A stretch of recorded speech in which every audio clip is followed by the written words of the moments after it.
सत साहिब सतगुरुदेव की जय। बंदी छोड़ कबीर साहिब जी की जय। बंदी छोड़ गरीबदास जी महाराज जी की जय। स्वामी राम देवानंद जी गुरु महाराज जी की जय हो।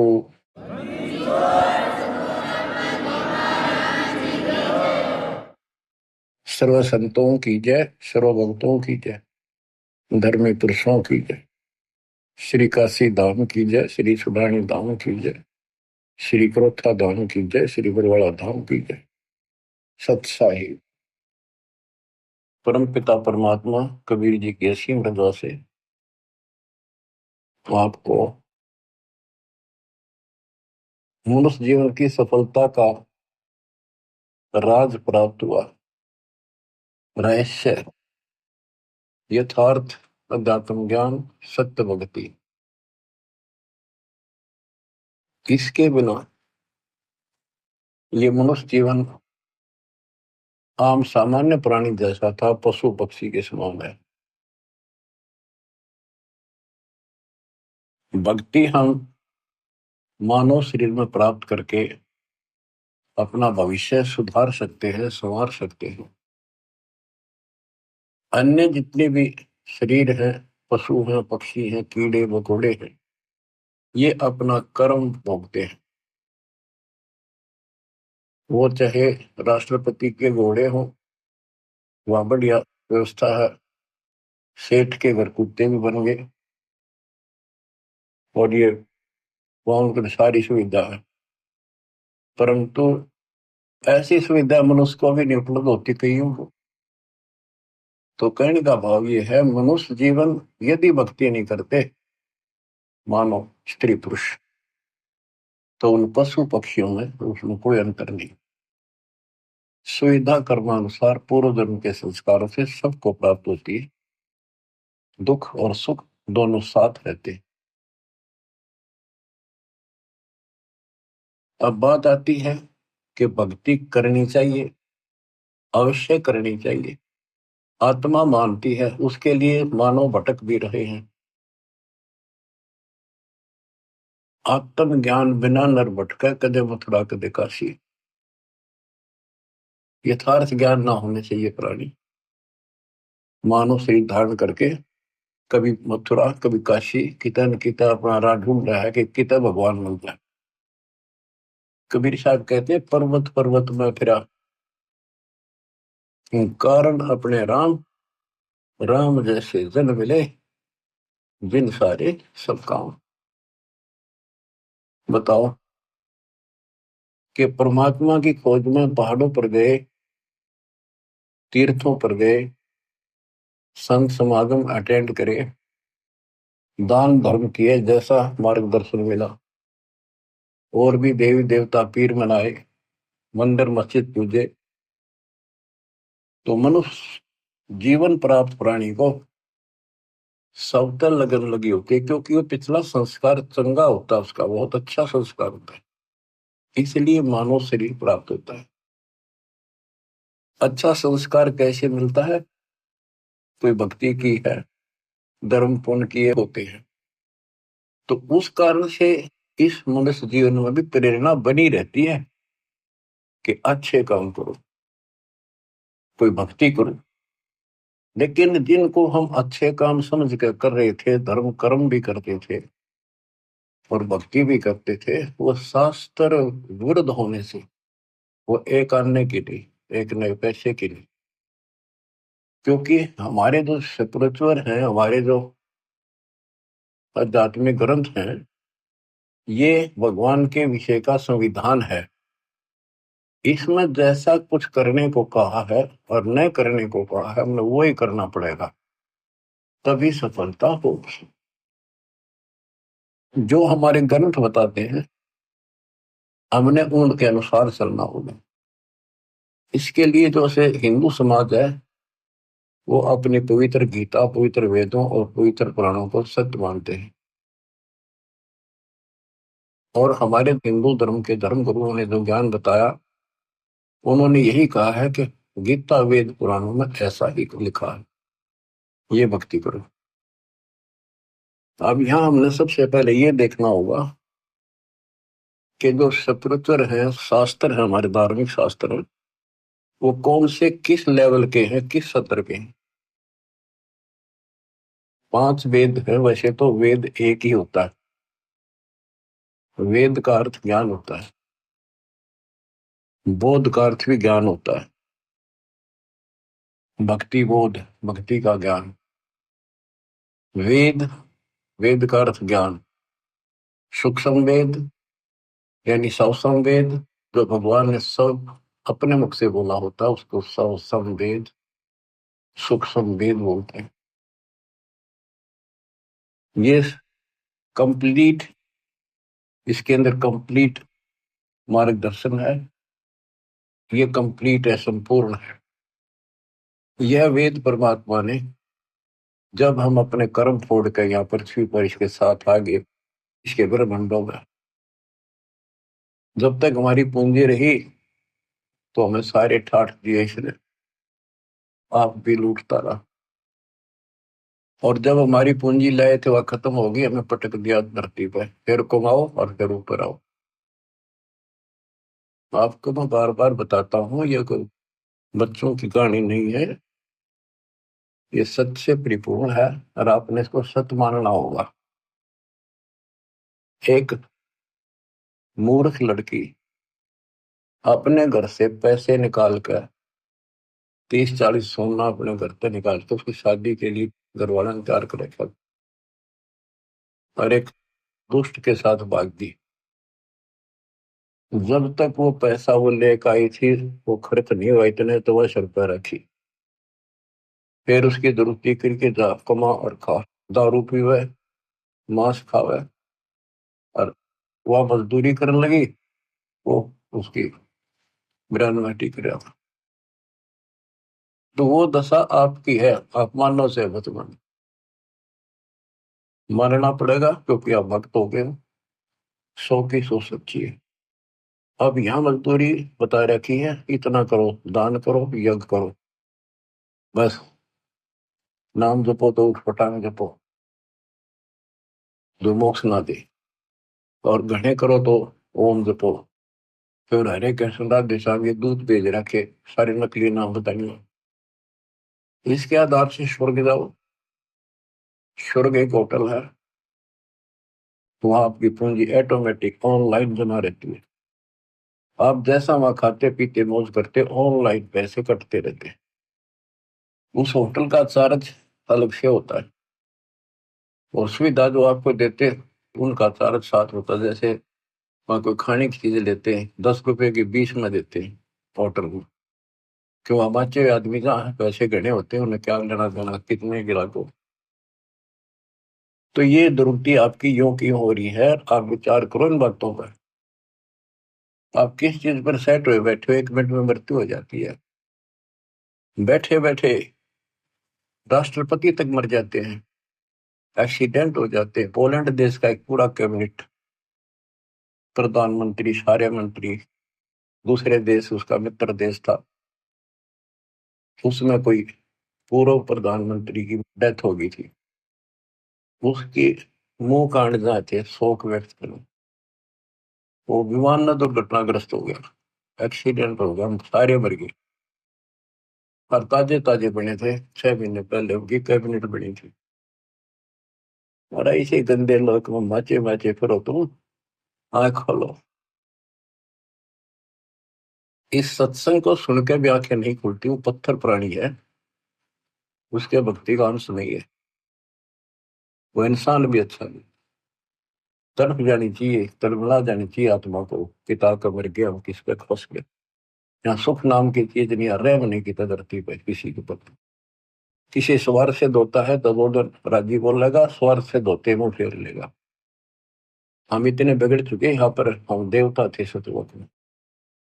अब दोबारा से आपको इतना प्यार किया जा रहा है। पहले तो पशु तो मानुष बनाए, बीड़ी शराब मांस तम्बाकू गटबड़ बकवाद करते फिरते थे, वो छुट्टी। फिर ज्ञान सुना के देवता बनाए। अब इस भक्ति को ध्यान से सुनो, इस ज्ञान को ध्यान से सुनो। इसी तरह आत्मा का उबारा होगा, आत्मा में ज्ञान प्रवेश होगा, अपने आप ये सेट होती चली जाएगी।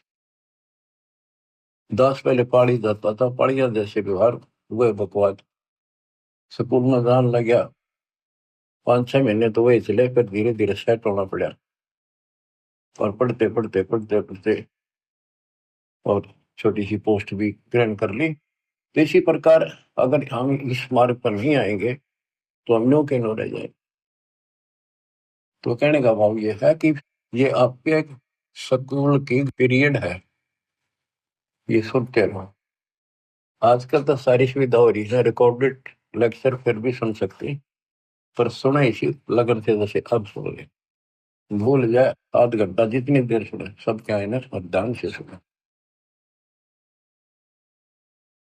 तो प्रसंग चल रहा है कि हम यहाँ आकर फंस गए, तो इस काल ने हमारी दुर्गति कर दी कि इन्हें वापस नहीं जाने दो।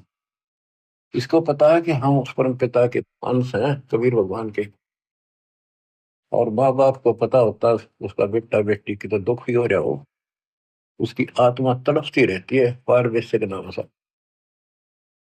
आपके लिए वो मालिक भटक रहा है, वो एज इट इज उस रूप में यहाँ नहीं आ सकता, क्योंकि वो नियम भंग होता है और ये घबरा जाएगा, और वो मर्यादा से बाहर की बातें है ना। था अगर कहता मैं चाहूँ तो 1 मिनट में धर्मदास इन सारा ले जाऊं, फिर इनके गाड्डू वही वही ना थे, वहां के टिके। अब इन दुखी हो लिए छक्के, कलयुग आ गया, और आने वाले समय में और दुर्गति होगी। अब चौथा युग आ गया, ये भक्ति करके भी छक लिए। सतयुग त्रेता द्वापर में इनके पूर्व जन्म के संस्कार बहुत अच्छे होते हैं, इसलिए ये सोचते रहते हैं कि दो साधना हम कर रहे हैं, इसी से ये मौज माजरी है, इसी से सारे सुख होते आ रहे हैं। और जब कलयुग में जाएंगे, इतनी त्रुटि होगी इनकी, सारी साधना करके थक लेंगे, कुछ भी लाभ नहीं होगा, इनके संस्कार कमजोर पड़ जाएंगे। तब ये भगवान के लिए भटकना शुरू करेंगे, और फिर मैं इनको कैच करूंगा। उदाहरण देता हूँ, सतयुग में राजा अम्बरीश थे, मालिक वहां भी मिले होंगे। वेद बताते हैं परमात्मा के लक्षण वो झूठ नहीं होते, सो के सो सकते हैं कि परमात्मा सबसे ऊपर के लोक में रहता है, वहां से गति करके चल के आता है। भक्ति मार्ग में जो लगे हैं उन अच्छी आत्माओं को आके मिलता है, वो यथार्थ भक्ति ज्ञान सुनाता है। और जो लगे नहीं है भक्ति पर, उनको भक्ति करने की प्रेरणा अपने मुख मुंह से बोलकर वाणी द्वारा बताता है, उनको गुप्त भेद मंत्र बताता है, गुप्त मंत्र आविष्कार करता है, एक कवि की तरह आचरण करता है। अपने सूक्ष्म वेद ज्ञान को काव्यना, कविताओं से, दोहों के माध्यम से, चौपाइयों के माध्यम से, शब्दों के माध्यम से बोल बोल के सुनाता है, वो सूक्ष्म वेद होता है।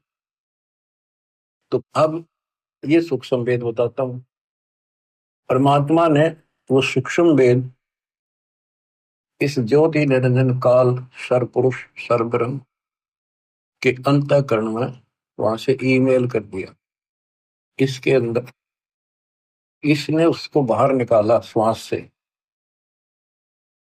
पढ़ा, इसने वो जानकारी ऊपर की कति खत्म कर दी जो हम समझ सकते थे, वो मंत्र भी नष्ट कर दिए,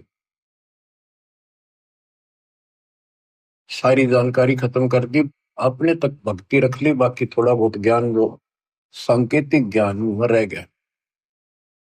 तो जिस आधार से, जैसे ब्रह्मा जी सबसे पहले कमल के फूल पर बैठे थे, अपने पुत्र नारद के प्रश्न का उत्तर दिया, और नारद ने पूछा था कि पिताजी आप सच बताना कि सारी सृष्टि के रचनहार कौन है, किसने ब्रह्मांड बनाए, कौन ये पालन करता है वास्तव।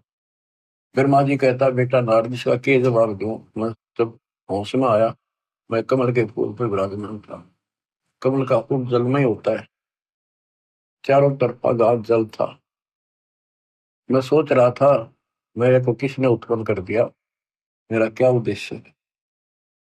आकाशवाणी हुई तब करो, मन कमल के फूल पर बैठे बैठे 1000 वर्ष तप किया, फिर आकाशवाणी हुई सृष्टि करो। उसके बाद लंबी कहानी है, फिर बताऊंगे। तो उसके बाद ये ब्रह्मा विष्णु महेश तीनों इकट्ठे कर दिए, देवी ने इनका ब्याह कर दिया, सृष्टि रचो। सागर मंथन प्रथम किया था, वेद निकले 4, ब्रह्मा ने वेद पढ़े, उसमें से ओम मंत्र ले लिया। आकाशवाणी से जो हुआ था तप करो, वो तप, ये सोच लिया भगवान का आदेश है, तप करो। वेद भी भगवान गिवन है, गॉड गिवन है, भगवान के दिए हुए, भगवान परमात्मा तत्व है।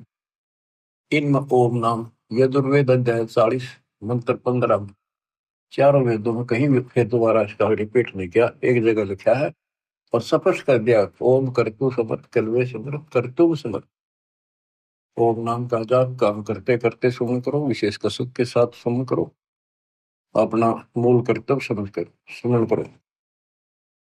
अब दास आपको समझाना चाहता है कि ये हमारे दातम ग्रंथ है, शास्त्र है, ये कौन से किस सत्र के? इन चारों वेदों का सारांश श्रीमद् भगवत गीता है। और पुराण क्या है? ब्रह्मा जी ने जो ज्ञान प्राप्त हुआ, जैसा वेदों को समझा, तो उसके अनुसार अपनी संतान ब्राह्मण ऋषियों को बताया। तो ऋषियों ने ब्रह्मा से प्राप्त ज्ञान है,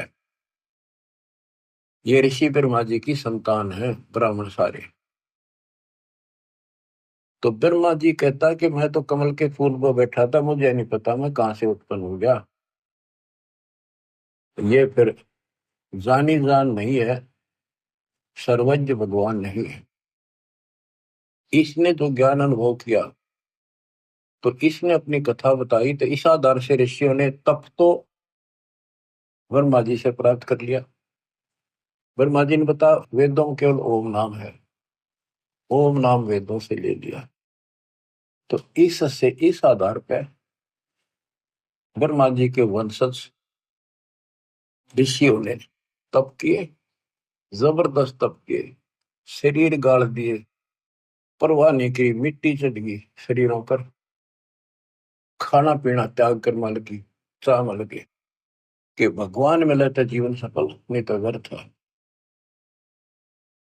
तप किया, ओम नाम का जाप किया। ओम नाम के जाप से ब्रह्मलोक प्राप्त होता है। गीता अध्याय 8 श्लोक 13 में गीता बोलने वाला कहता है, मुझ ब्रह्म का ओम इति एक अक्षर ब्रह्म व्यवहारण माम अनुसमण यह परियाति तदंदेह सयाति परमाम गति। ओम इति एक अक्षर, केवल एक ओम अक्षर है, ब्रह्म व्यवहारण माम अनुसमण, मुझ ब्रह्म का स्मरण करने का, माम ब्रह्म। और जो इसका अंतिम सांस तक स्मरण करता हुआ शरीर त्याग कर जाता है, वो ओम से मिलने वाली प्रकृति प्राप्त करता है। देवी पुराण शरीर देवी दुर्गा जी अपने शिष्य प्रिय शिष्य हिमालय राजा को ये बताती है कि यदि तुम्हें मोक्ष चाहिए, उसने कहा जी मुझे ब्रह्म की जानकारी दो, मोक्ष मार्ग बताओ। तो देवी ने कहा कि और सब बातें छोड़ दे, ओम नाम का जाप कर। इस ओम नाम के जाप से तू ब्रह्मलोक में जाएगा, जहां पर वो ब्रह्म रहता है उसको प्राप्त कर लेगा, तेरा कल्याण हो। गीता अध्याय 8 श्लोक 13 में कहा है कि मुझ ब्रह्म का एक ओम मंत्र है। यजुर्वेद अध्याय 40 मंत्र 15 में कहा है कि ओम का नाम जाप करो। 8वें अध्याय के 16वें श्लोक में कहा कि ब्रह्मलोक में गए प्राणी भी वापस आते हैं। बच्चों, इसने जुल्म कर रखा, कभी रास्ता नहीं दे रखा था। खुद मालिक आए, अपने बच्चों को ऊपर ले जाके अपनी समर्थता अपनी शक्ति से परिचित करा, फिर वापस छोड़ा। 600 साल हो गए इस प्रोसेस में परमात्मा लगे हुए हैं, जिसमें 6 गवाह आपके सामने दास ने आई विटनेस बता दिए। जब जाके दास की भी तसल्ली हुई कि सचमुच कबीर ही को न कबीर न को भगवान माने, दानक दुल्हा सारी उम्र कपड़ा बनता बनता मर गया, रोटी भी ठीक से टाइम पे नहीं बनती थी, इसी को तो सक्षम कहते हैं। उसने जरूरत ही नहीं था, सब कुछ संकेत पे है उसके। 18 लाख बाबा जी आगे चेला समेत और सारी काशियानाथ जी कितने आए, 3 दिन तक भोजन खवाए। वो एक कुटिया में बैठा था जब भी, घर में कुछ नहीं था। तो ये तो भगवान है, इसी का नाम तो परमात्मा है। सतगुरु जो चावे सो कर ही, 14 कोट दूर तुम पर ही। बहुत बहुत जंत्राश निवार है, चित्रगुप्त कागज पाठ। अब बच्चों को प्रश्न चल रहा है कि हम जो साधना करते हैं वो शास्त्र अनुसार होनी चाहिए। अब शास्त्र कौन से ठीक है? जो हमें मान्य हो भगवान की भक्ति के लिए। हिंदुओं के लिए वेद और गीता ये एथेंटिक स्क्रिप्चर है, एथेंटिक धार्मिक ग्रंथ है, ये प्रमाणित है। और पुराण जो है ये ऋषियों का अपना अनुभव है, जैसा इन्होंने साधना की उससे जो उपलब्धि हुई। इन्होंने हठ योग किए, समाधि लगाई, समाधि के अंदर इनको किसी को तो इस काल ने ब्रह्मा के रूप में दर्शन दे दिए, किसी को विष्णु के रूप में, किसी को शिव जी के रूप में। तो ऋषियों ने मान लिया भगवान पा गया, ब्रह्मा के रूप में दर्शन दिया उन्होंने। ब्रह्मा जी के पास जाकर सतुति क्रिया, आप भगवान हो, सारी सृष्टि के मालिक हो, आप अपने को छुपाए बैठे हो, हमने पहचान लिया। इसी प्रकार विष्णु जी को ब्रह्म पैदा कर दिया, जिनको काल ने विष्णु रूप में दर्शन दिया।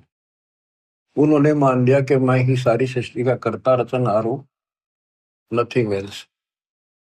इसी तरह शिव जी को, इसी बात पर एक दिन ब्रह्मा और विष्णु जी की आपस में लड़ाई होगी। ब्रह्मा जी गए विष्णु जी के पास, विष्णु जी ने सम्मान नहीं किया उनका, आजा भाई, मैं बड़ा भाई है उसका, तो भी नहीं कहा, आजा बैठ जा। इनकी देखो बच्चों विचार करो, जिनको भगवान मानते थे इनमें शिष्टाचार की भी कितनी कमी थी। एक बड़ा भाई है विष्णु जी का, और ये बैठा था शेषनाग की सैया पर। लक्ष्मी जी इसके चरण दबारी थी, आसपास इसके प्रशंसक खड़े थे विष्णु जी के।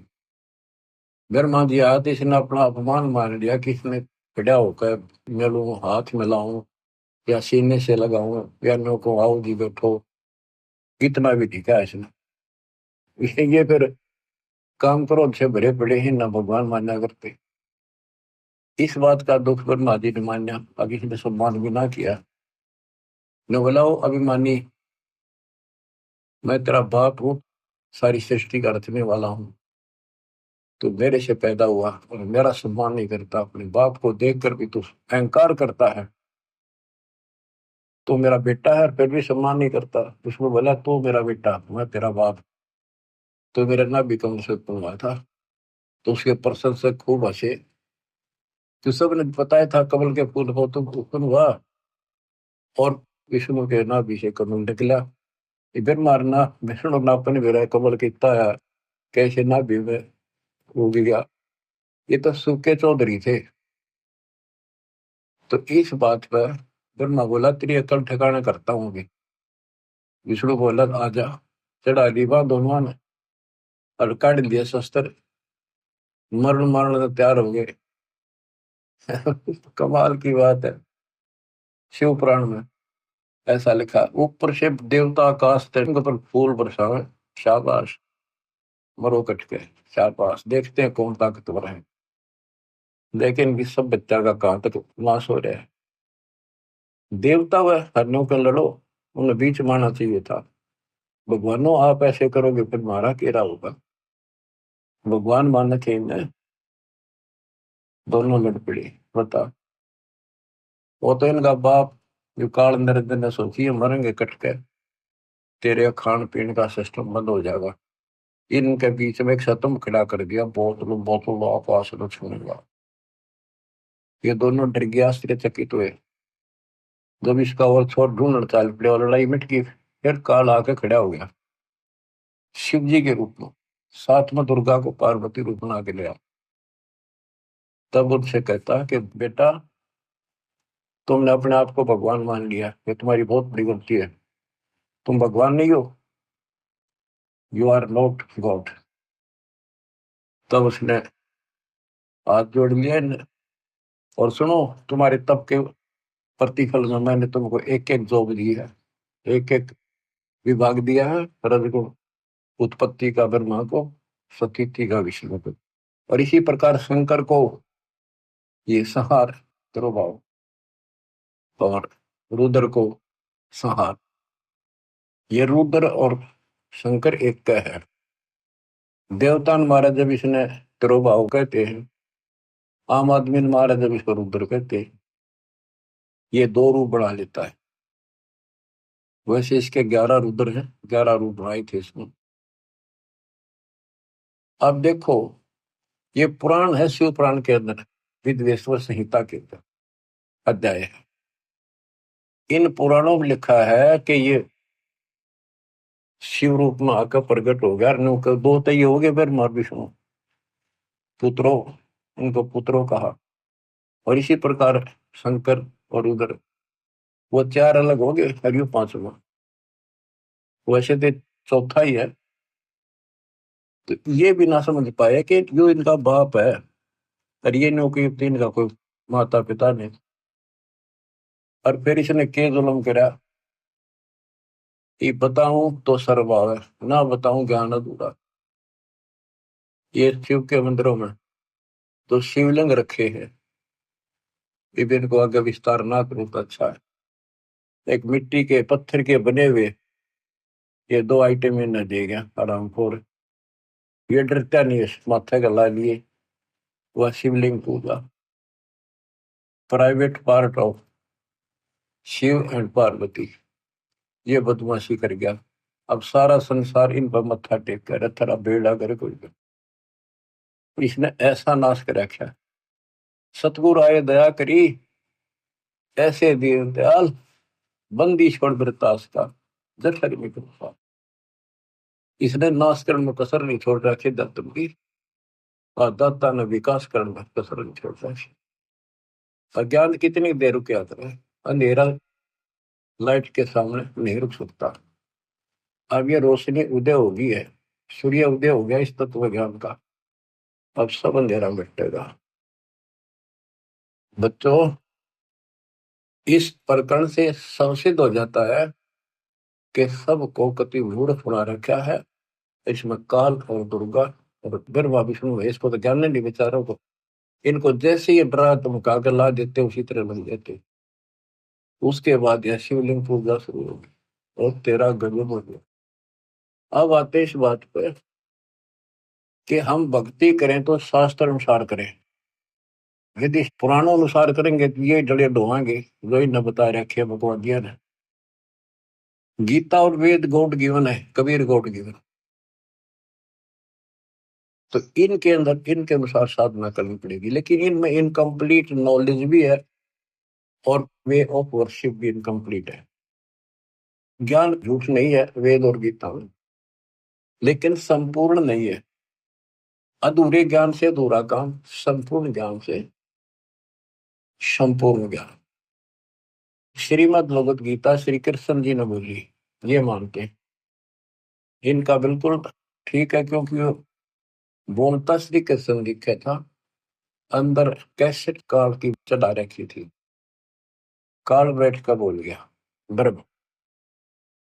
अब गीता में क्या बताया है, ये खुद अपने को नासवान बताता है। गीता अध्याय 2 के श्लोक 12 में, 4 के 5 में, 10 के 2 में, कि तेरे और मेरे बहुत दिन होगी अर्जुन, तू नहीं जानता, पर ये आगे भी होते रहेंगे। ये मत समझो कि आज ही जन्म हम, पहले भी जन्मे थे, आगे भी होंगे। मैं जानता हूं, मेरी उत्पत्ति कोई देवता नहीं जानते। 10वें के 2 में कहा, क्योंकि ये मेरे से उत्पन्न हुए। अब बाप की उत्पत्ति को बच्चे कैसे जाने, दादा बता भाई। तो दादाजी कबीर भगवान इनके दादा है। तो बच्चों, कौन ब्रह्मा का पिता है, कौन विष्णु की मां, शंकर का दादा कौन है, हमको दो बता। ब्रह्मा विष्णु महेश तीनों भाई। इनका पिता ज्योतिर्नंदन, मां दुर्गा और दादा सतपुरुष कबीर भगवान। गीता अध्याय 16 श्लोक 23 में कहा है कि जो शास्त्र विधि को त्याग के मनमाना आचरण करते हैं, उनको ना सुख प्राप्त हो, ना कोई सिद्धि प्राप्त हो, ना उनकी गति यानी मोक्ष हो। फिर भक्ति करते इसी के लिए। गीता 10:16-24 में स्पष्ट कर दिया कि इससे करते और अकर्तव्य में जो करने योग्य कर्म है, न करने योग्य कर्म है, उनके लिए अर्जुन ये शास्त्र ही प्रमाण। शास्त्र आपको सिद्ध कर दिया, गीता और इनके सतर के। हम बच्चों, हमारे लिए जो शास्त्र है हमारा सूक्ष्म वेद है, जो कबीर गौड़ की बना है। हमारे को इसकी कति जरूरत नहीं थी, ना गीता की, ना वेदों की, ना पुराणों की। और 17 फरवरी 1988 को दास का भाग्योदय हुआ। पूज्य गुरुदेव से दास की किस्मत जागी, दीक्षा प्राप्त हुई, भीख मिली। उससे लेकर सन 2000 तक दास परमात्मा कबीर जी द्वारा दिए ज्ञान और संत गरीबदास जी के अमर ग्रंथ के आधार से सत्संग किया करता था दास। उनकी ऑडियो भरी, उनकी वीडियो भी तैयार की थी, कैसेट बना करके बड़ी बड़ी सी, वो वीसीआर में चल जाकर। तो उसके बाद एहसास हुआ कि ये ज्ञान तो भगवान पहले बताया करते, कि इससे नहीं माना, बाद में सारे भाग्य 64 लाख और खूब लाभ हुए। जब तक मालिक तेरे को पहचानेंगे नहीं, गॉड नहीं मानेंगे, भगवान नहीं मानेंगे, कोई नहीं टिकेगा। दास को प्रेरणा दी गुरुदेव ने कि हो सकता गीता वेद पुराणों में पाना चाहिए ये ज्ञान को, कि भगवान बता रहे हैं ऐसा है, और वेद गीता सच्चे हैं, तो इनमें पाओगी बात कुछ ना कुछ। 2001 में दास ने ये गीता मंगाई, उसको पढ़ना शुरू किया। मालिक की कुछ रजा थी, दूसरी खोलते तीसरा पेज पलटा, अध्याय 18 का श्लोक नंबर 61 शुरू में है। ये और गीता भी हाथ लागी, जिसमें आमने सामने शब्द और अर्थ है। ये दूसरी आ जाती तो मत्था मार के बैठ जाता मैं भी। तो इसमें अर्थ सामने है, प्रतीक एग्जैक्ट ज्ञान समझ में आ जाता है। तो उसमें पाया कि परमात्मा सबके हृदय विराजमान है, कर्मानुसार एक यंत्र की तरह घुमाता है।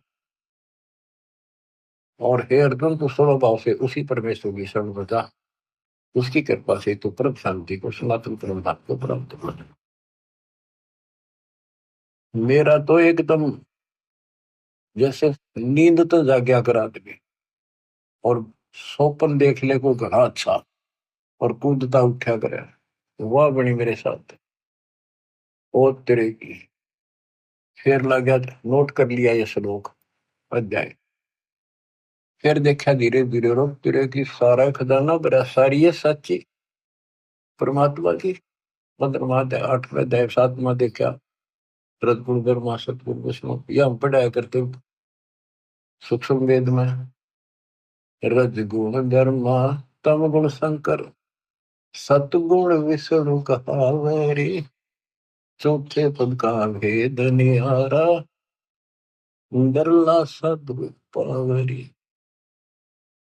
और कबीर सागर में, कबीर साहब के ग्रंथ में, गरीबदास जी के ग्रंथ में स्पष्ट है, ब्रह्मा विष्णु महेश और ये इनका बाप चौथा। इन चारों को भी छोड़ को 5वें में पहुंच जावे, क्या कबीर सो हम पर आवे।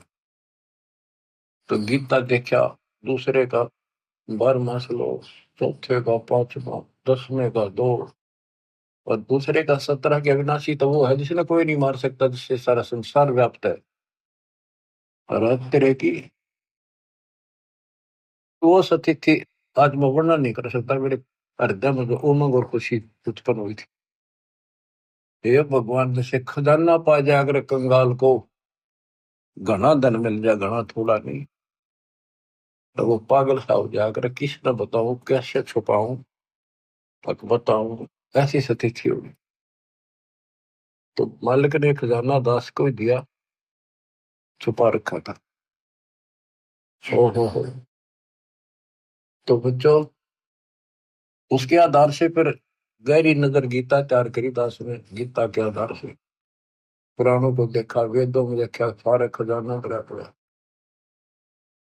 जो का जो सच्चाई, कबीर साहब कहते हैं, वेद कते झूठे नहीं भाई, झूठे है जो समझे ना। अब दास साहब को जो बताना चाहता हूं उस पर आता हूँ कि हमारे जो ग्रंथ है, गीता अध्याय 7 श्लोक 12 से 15 में आपको बता रखा है, रघुबर सतगुण विष्णु से जो कुछ हो रहा है, काल कहता है इसका निमित्त मैं हूं, मेरे कारण है उत्पत्ति, सतिथि और संहार।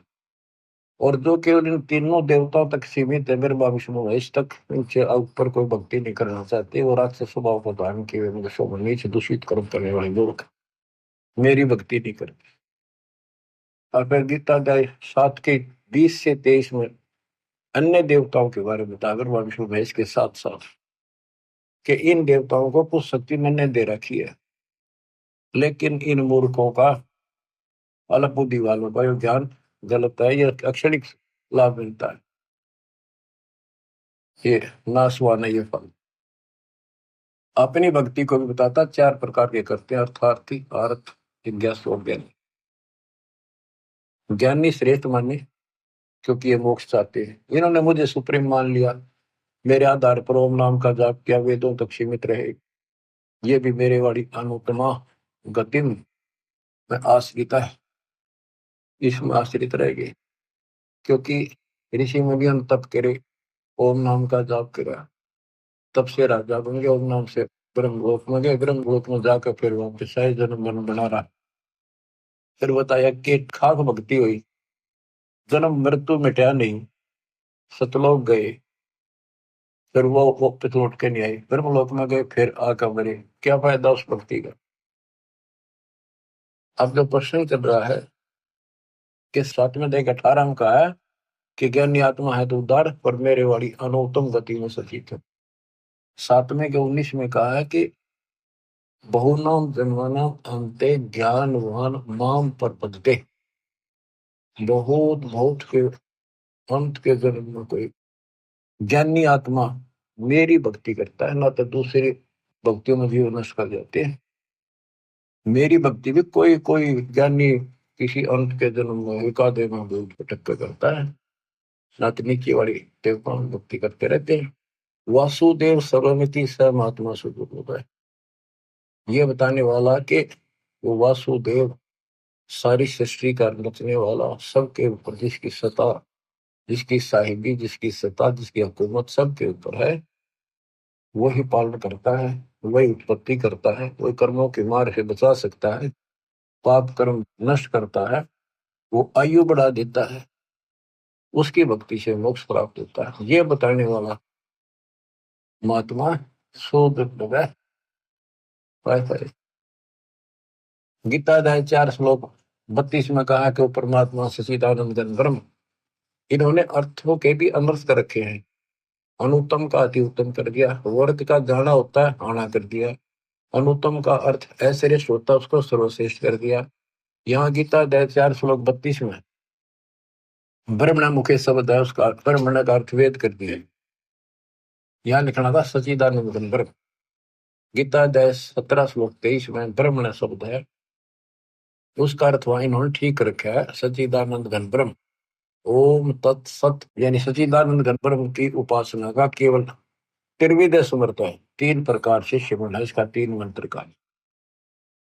अब आता हूं मैं चौथे के 32 में,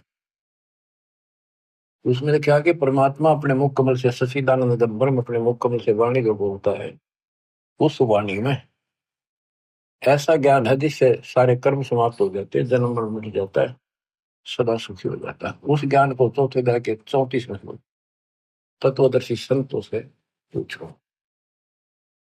दंडोत प्रणाम करो, दंडोत प्रणाम करने से, निष्कपट भाव से, सरलता पूर्वक, नम्रता पूर्वक प्रसन्न करने से वो तत्वदर्शी संत जो तत्व ज्ञान का उपदेश करेंगे। उस परमात्म तत्व का, कौन से का, 18वें अध्याय के 62 वाले का, उस परमात्मा उसका ज्ञान होता है। वो कौन है? 7वें अध्याय के 29वें श्लोक में गीता बोलने वाले कहा है कि जो केवल जरा वृद्धावस्था के कष्ट से, बच्चों, वृद्धावस्था का जो दुख है ना, ये मृत्यु दे घूमता है, मौत तो एक बार हो जाए, और यो कम से कम 20 साल मरे। फिर एनमाटी, कभी आंख दुख है, कभी चार दुख है, कभी टांग दुख है, कभी शुगर बढ़ गई, कभी बीपी बढ़ गया, उठा जाना बैठा जाना, कब्जी होगी, गैस में, तो सुना नहीं, रोए बैठ के। तो कर्महीन इंसान तो भक्ति नहीं करते, भक्ति करने वालों पर यह असर नहीं होगा, लेकिन मर्यादित रहेंगे तो। भक्ति भी कबीर साहब की अरदास के माध्यम से, कि वो केवल जरा मरण से छूटने का, मृत्यु से दुख से बचने के लिए केवल प्रयत्नशील है और कुछ नहीं मांगते।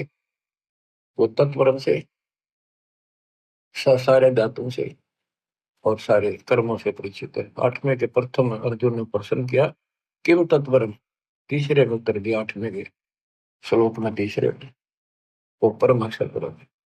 आठवें के 5-7 में गीता बोलने वाला अपनी भक्ति कहता है, मुझे भक्ति कर, मेरे पास रहेगा, जन्म मरण बराबर रहेगा अपना दोनों का। ये पहले अध्याय में सिद्ध कर दिया आपको।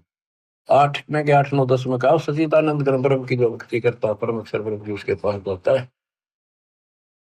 15वें अध्याय के चौथे श्लोक में कहा है कि तत्व ज्ञान रूपी शस्त्र से इस ज्ञान को काटकर उसके पश्चात परमेश्वर के उस परम पद की खोज करनी चाहिए, जहां जाने के बाद साधक फिर लौट कर संसार में नहीं आते।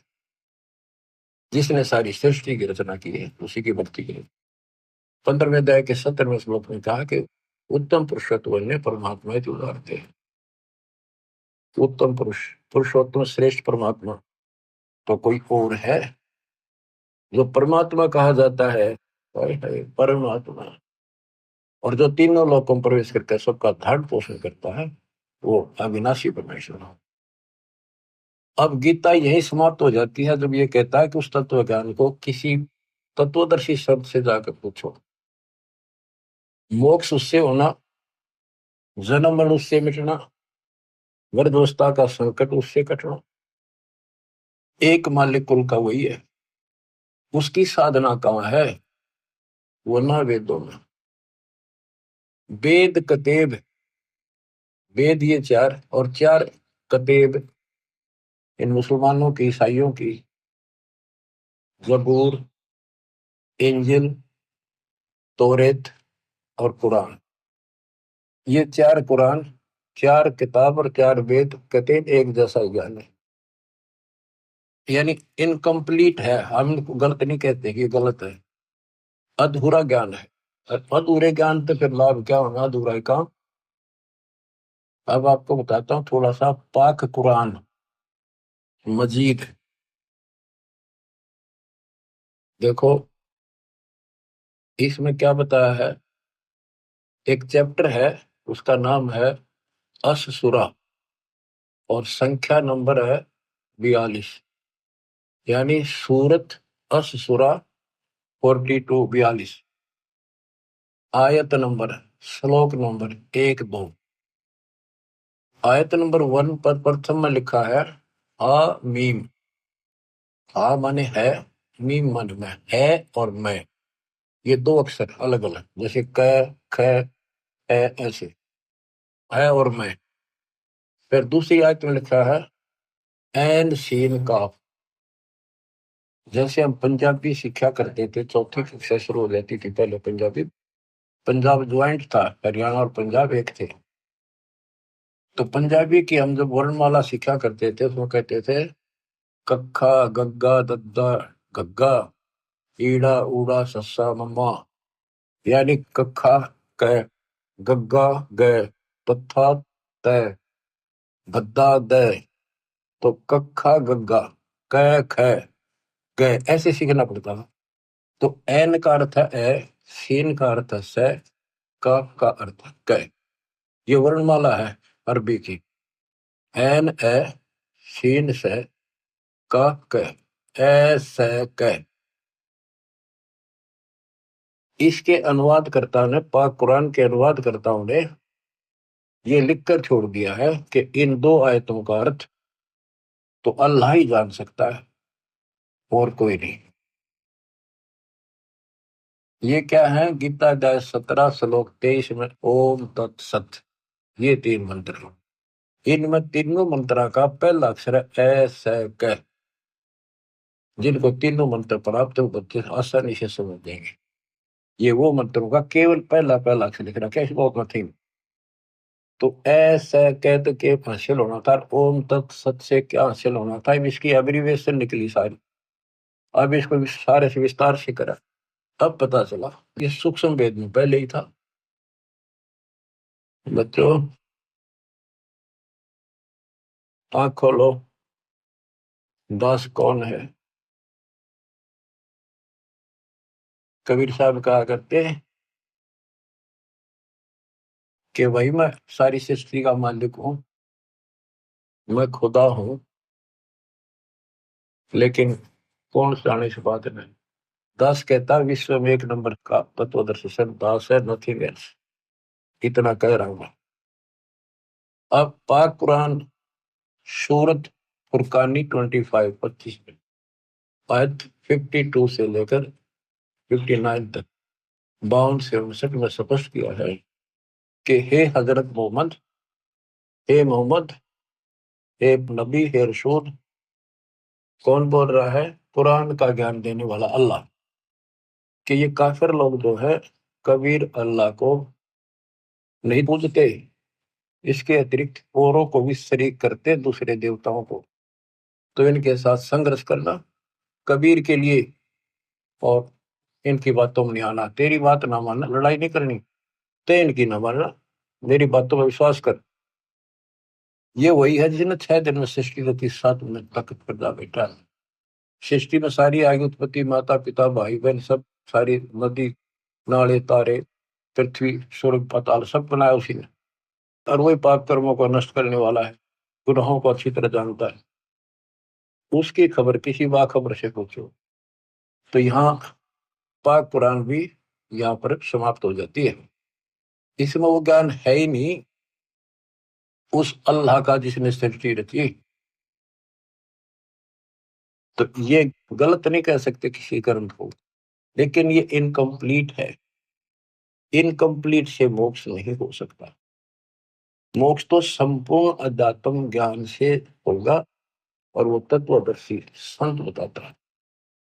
इसमें स्पष्ट कर दिया दोनों पवित्र धर्मों की पवित्र शास्त्रों ने कि पूर्ण परमात्मा की जानकारी तत्वदर्शी संत बताते हैं। जैसे पाक कुरान सूरत अस-सूरा 42 में प्रथम आयत में हा मीम, हा का अर्थ है, मीम का अर्थ है मैं। जैसे हा, मम्मा, कखा पंजाबी की वर्णमाला ना, ये अरबी वर्णमाला है। और मैं, इसका अर्थ है हक मंत्र। हक मंत्र जिसके पहले अक्षर ये है एन सीन का। तो ये बच्चों, ये तो एक संकेतिक है। वेद कहते हैं जो तत्वदर्शी संत होता है वो सदग्रंथों के सांकेतिक शब्दों को विस्तार से खोल कर बताता है, उसका यथार्थ ज्ञान देता है। गीता अध्याय 7 श्लोक 19 फिर दोहराता हूँ। बहुनाम जन्मानाम अन्ते ज्ञानवान माम प्रपद्ये। बहुत बहुत के जन्मों के किसी अंत के जन्म में कोई ज्ञानी आत्मा मेरी भक्ति करता है प्रेम की, अन्यथा वैसे ही डले होकर चले जाते हैं। जैसे मार्कंडे ऋषि था, ओम नाम का जाप करा था, साथ में तप करा था। ये खिचड़ी ज्ञान है इनके, सारे जड़े लोग हैं। चाचा कितने बड़े ऋषि लग गया करते तुमने, आज वो बालक दिखाई देंगे इस बालक की दृष्टि से, तत्व ज्ञान की दृष्टि से देखोगे।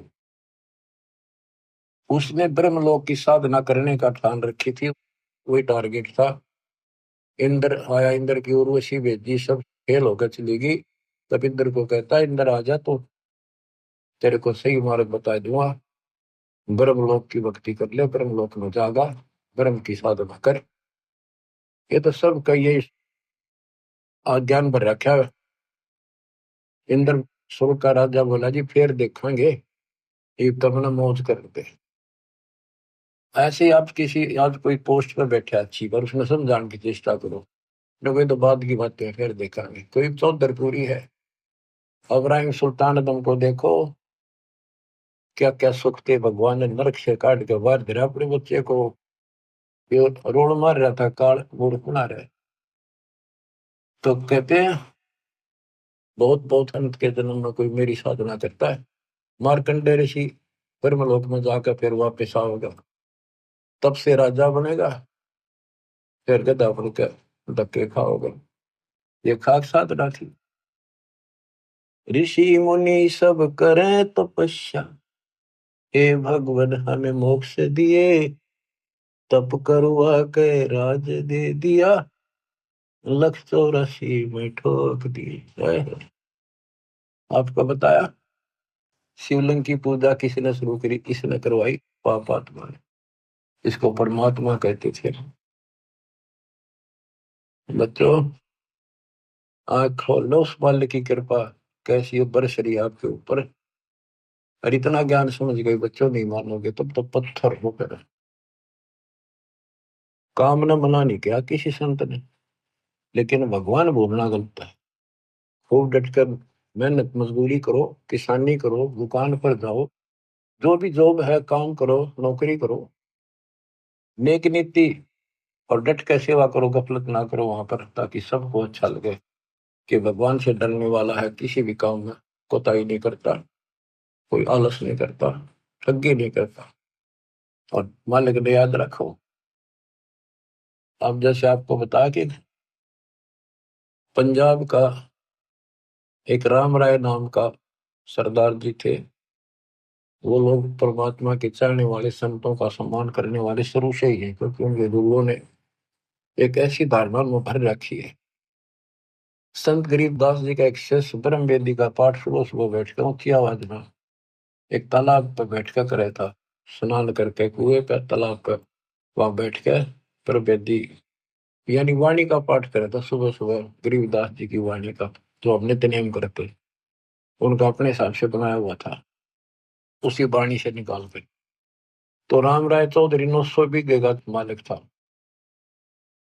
वो भी घूमने फिरने गया प्रेस होने, तो उसने आते समय देखा एक संत वो वाणी बोल रहा है, कि ये वाणी बहुत पसंद करते हैं, क्योंकि ये गुरु ग्रंथ साहिब जी का पाठ सुनते रहते हैं। लेकिन वो वाणी कुछ विशेष कसक करी, खींच लिया उसको, वहां बैठ गया जाकर।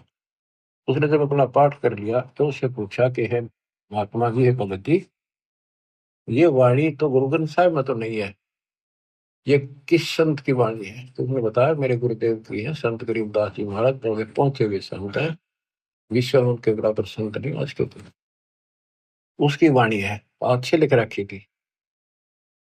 तो उसने पूरा पता नोट कर लिया संत गरीबदास जी का, गांव सुलानी जिला उस टाइम जो भी था, दिल्ली के पास, बहादुरगढ़ के पास, वहां पूछ लियो। ऐसे ऐसे सारी डिटेल लेकर चल पड़ा। उन्होंने सोचा मिलना चाहिए संत से, क्या वो संत जीवित है? कहाँ जी जीवित है। तो चल पड़ा, पैदल चला करते थे, 3 दिन में पहुंचा। सुबह सुबह पता करा भी संत गरीबदास जी कहाँ पर है, मिलना है। उनका महल था, उनके नाना जी का बनाया हुआ, उसमें संकेत कर दिया कि वहां सामने है, उसमें चले गए। वहां कुछ भगत बैठे थे, 1-2 गांव का, कुछ बाहर के आ जाते थे, ज्ञान चर्चा सुना करते थे। गरीबदास जी सुबह सुबह एक बार घूमने जाते थे, किसान थे, 2,500 बीघा जमीन थी, अहंकार नहीं था, खेत में जाते थे, पशुओं का चारा काट के सर पर धर का ध्यान लेके आया करते, घूम भी आते थे। तो उन्होंने पूछा भी संत गरीबदास जी कहाँ है? राम राय ने पूछा, जो मकरान। वो बोले जी घूमने फिरने गए खेत में, कितनी देर में आएंगे? भाई ये तो संत की मर्जी है, मौत जाए कब आवे कब ना आवे, आवे तो गए, हम भी इंतजार कर रहे हैं, पर उन्होंने बोला कितनी देर में आऊंगा पता नहीं। उसने सोचा इतनी दूर आ लिया, संत के दर्शन करके चैन लूंगा। वो चल पड़ा। उन्होंने बताया कि आगे जाइए, आगे अरहट है, उस रेट के पास एक जंडी का बहरा पेड़ है बड़ा, वहां पाओगे आपने, वहां कुएं पर स्नान भी करते हैं। तो वो जा रहा था गरीबदास जी, धोती कुर्ता हरियाणा की जो वेशभूषा होती थी, सिंपल मैन, सामान्य होता था यहाँ का वेशभूषा, इस तरह रहते थे वो, भाई आडम्बर संत नहीं करते। तो उस राम राय ने उस किसान से पूछ लिया, उसने किसान समझा, सिर पर पशुओं का चारा और भुट्टा धर रखा ज्वार का। उसने बोला भाई मैंने गरीबदास महाराज जी संत जी से मिलना है, तो बताया इधर घूमन आए हैं, कहाँ से है वो, उनका खेत कहाँ ठिकाना है उनका। गरीबदास जी बोले आ जाओ, उन पहचान दिया वो संत जी भी थे कि आ जाओ मेरे साथ, मैं मिलाऊंगा उनसे। वो वापस आ गए, वापस जा दिए वो काम में, आ जा लेकर आ गए। वो भगत जो वहां खड़े थे उन्होंने बाज गए, किसी ने बोटा लिया, किसी ने दंडवत प्रणाम किया, फिर पानी पिला कर नहाऊंगा, पानी लाए स्नान कर दिया। उसने सोची, उन पूछा रहा महात्मा कौन सा है वो संत, तो वो भगत बोले ये तो है गरीबदास। वो सामने मुड्डे पे बैठ गया और बैठा बैठा ये मन में कल्पना कर रहा था कि ये गुरु ये महाराज है, रत तेरा गजब हुई। उसने कल्पना कर रखी थी, उसका इमेजिन था कि बड़ी बड़ी जटा पाऊंगी, गल में माला मला होंगी और धूना दाना ला रखा होगा किधर, या डेरा होगा तो बहुत बढ़िया सुंदर कपड़े लाल पीले, यानी कोई आडंबर जरूर पाओगा। संत को ऐसा ही माना जाता है, उधर सारे ऐसे मानते थे। और उसने देखा सिंपल किसान सामान्य आदमी, इसका 2,500 बीघे जमीन बताओ है, इसलिए लोग इसके चापलूसी करते हैं, ये गुरु यूं बना रहे हैं इसको, ये तो मेरे जैसा किसान है, रत तेरा गजब हो, ये खोदा पहाड़ निकली चुया इतनी दूर था, यू संत पाया। यो मन सोचा बैठा बैठा। गरीबदास जी स्नान करके तुरंत और धोती बांधा करते हैं हरियाणा में, और एक और उसका पल्ला सा धोती का एक बेल्ट सी बांध जाकर, उसने अड़बंद बोलना, अड़बंद। उसको बांधने के लिए तैयार हुए था, हाथ का उंगली का चोट लाग रही थी, लीला थी दाता, पट्टी ही बांध रखी छोटी सी। तो राम राय से बोले भाई झुमक रहा, उसने अपना राम राय नाम बताया। परमात्मा बोले रहा झुमक रहा, ये इसका उर्फ नाम था। वो ऐसे चंचल माइंड का था, पूरा मतलब विश्वासी कम था, हर चीज में कोई न कोई पूछा ताछी अटपट रखा करता, तुर्क वितर्क ज्यादा करता था, झुमकरा डगमग से ख्याल का था, इस तरह उसको झुमकरा भी कहते थे। और वहां बैठे बैठे भी वो कल्पना इसी कर रहा था, यो किसा गुरु ये क्या हुआ फलाना है। झुमकरा का जब मैं उसे समझ गया कि मुझे तो बताया भी को नहीं, फिर भी उसने कहा कि भाई मेरी एक धोती बांध दे, अल्लाह मेरा हाथ का चोट लग गई है। उसने उठ के और वह गांठ लाई, और धोती शरीर के मां के निकल कर धोती में गांठ लग गई। तो उसने फेर खोला जल्दी, दूसरा फेर ऐसे किया, तीसरा फेर ऐसे करा, वो गांठ फिर शरीर के अंदर से निकला हुआ। तो गरीबदास जी बोले रहे झुमक रहा, मैं तो तेरे जैसा किसान हूं, या गांठ ना लगती क्या बात होगी। ऊपर देखा, विष्णु रूप धारण कर रखा, क्योंकि वो पुजारी विष्णु का था बेसिक, वो बने हुए थे सिख। लेकिन ये जैसे वहां पर 125 गांव गुजरा के वो सारे सरदार को वहां है, और वो रामकृष्ण के पुजारी हैं ज्यादा से ज्यादा, और गुरु ग्रंथ साहिब का भी सम्मान करते हैं, पाठ भी करवाते हैं। तो कहने का भाव है कि वहां पर वो पैरा में पड़ गया कि भगवान माफ करो, मैंने बहुत अच्छी भिंडी कह दी।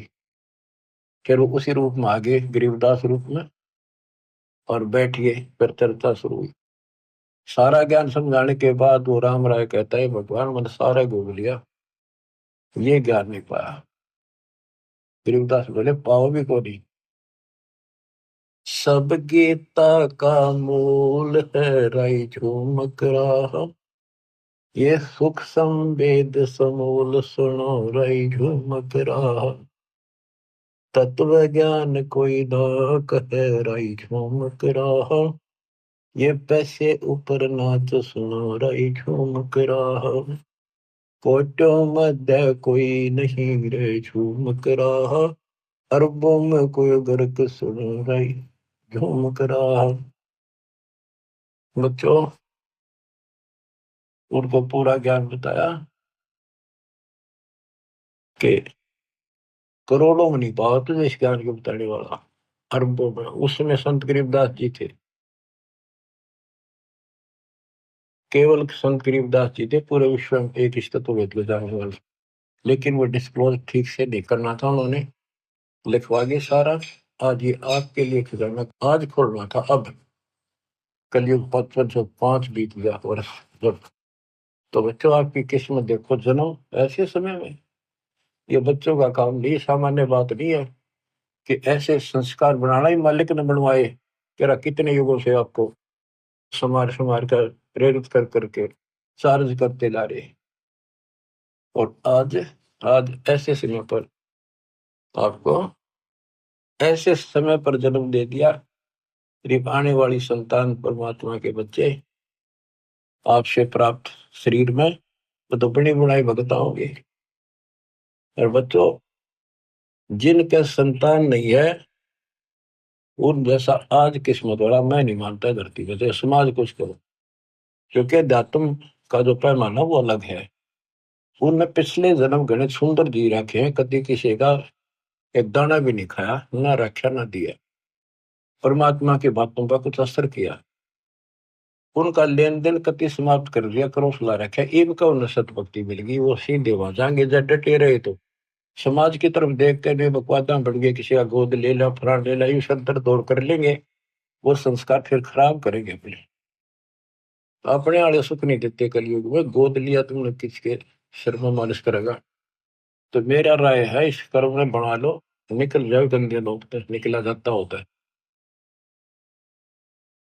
मैं तो दे दी है बालम बरे नु, मैं तो दे दी है बालम बरे, संसारी दी गल्ला चिन्ह न बूझ शब्द जो गहरे, मुर्दों से ती प्रीत लगावे न जाने सतगुरु मेरे, ऊंची थलियां खेती बोवे भूल नजर डरे, श्वेत छतर शिर मुकुट विराजे देखत नास चेहरे, ये संसार समझदा नहीं कहंदा शाम दोपहरे, ये संसार समझदा नहीं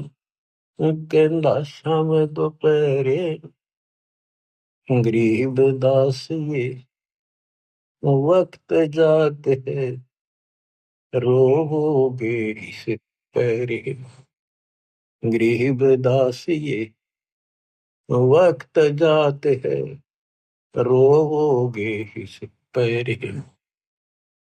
बच्चों सुधर जाओ, संभल जाओ, इतना गजब का अवसर आपको मिला है इस जीवन का। आप सामान्य आत्मा नहीं हो, साधन से ती मस्करी 14 साल मल अखाड़ा जीतेंगे युग युग के बाद। आप वो युग युग के माल हो, वो पहलवान हो इस भक्ति के खड़े, क्योंकि फाइनल गेम में आ रहे हो। सावधानी बरतना, मालिक आपको सदबुद्धि दे, हिम्मत दे, बुराइयों से बचावे, मोक्ष दे। सत साहिब।